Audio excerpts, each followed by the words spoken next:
नारी शक्ती वंदन अधिनियम जवळजवळ 1996 सालापासून चालत आलेला हा लढा 27 वर्ष काँग्रेसने हा अधिनियम मंजूर होऊ दिला नाही। काँग्रेसची ही मानसिकता नारी शक्ती मातृशक्ती यांचे अधिकार काढून घेणे ही दूषित मानसिकता काँग्रेसची आधीपासूनच चालत आलेली आहे।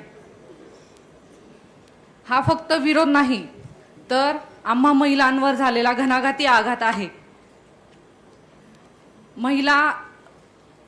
देशातील महिला कदापि हा अपमान सहन करून घेणार नाही।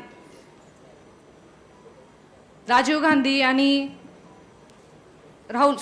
गांधी आणि काँग्रेस यांना असे वाटते की महिलांनी कायम चूल आणि मूल या संकल्पनेतच गुंतून राहावे। प्रियंका गांधी या एक स्वतः महिला असून देखील त्यांनी या अधिनियमाचा महिला आरक्षणाचा त्यांनी विरोध केला, हे नवलच वाटते। त्या उपरोक्त भारतीय जनता पार्टी तसेच भारताचे पंतप्रधान नरेंद्रभाई मोदीजी सत्तेत आल्यापासून कायम महिलांचा त्यांनी सन्मानच केला आहे। 2023 साली लोकसभा आणि राज्य विधानसभा मध्ये त्यांनी हा अधिनियम याची तरतूद ठेवली, नारी शक्ती वंदन अधिनियमाची।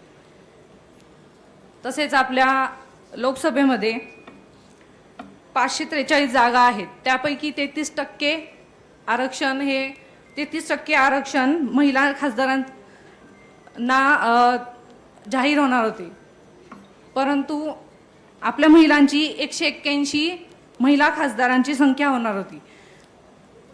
मोदीजींना अशी आस होती की आपल्या महिलांनी देशाचे नेतृत्व करावे।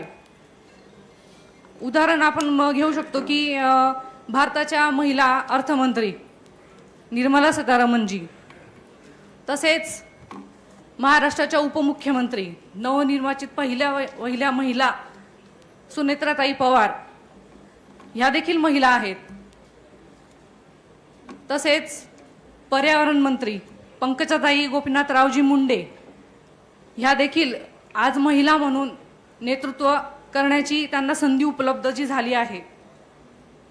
एकंदरीतच यातनं आपल्याला कळतं की नरेंद्रजी मोदी महिलांच्या आरक्षणासाठी त्यांचं मत किती ठाम आणि स्पष्ट आहे ते। या उपरोक्त राहुल गांधी आणि काँग्रेसने जो विरोध केला आहे, आज आमच्या सर्व महिला भगिनी काळ्या साड्या घालून रिबिना बांधून आम्ही एक तीव्र असा निषेध व्यक्त करतो। धन्यवाद।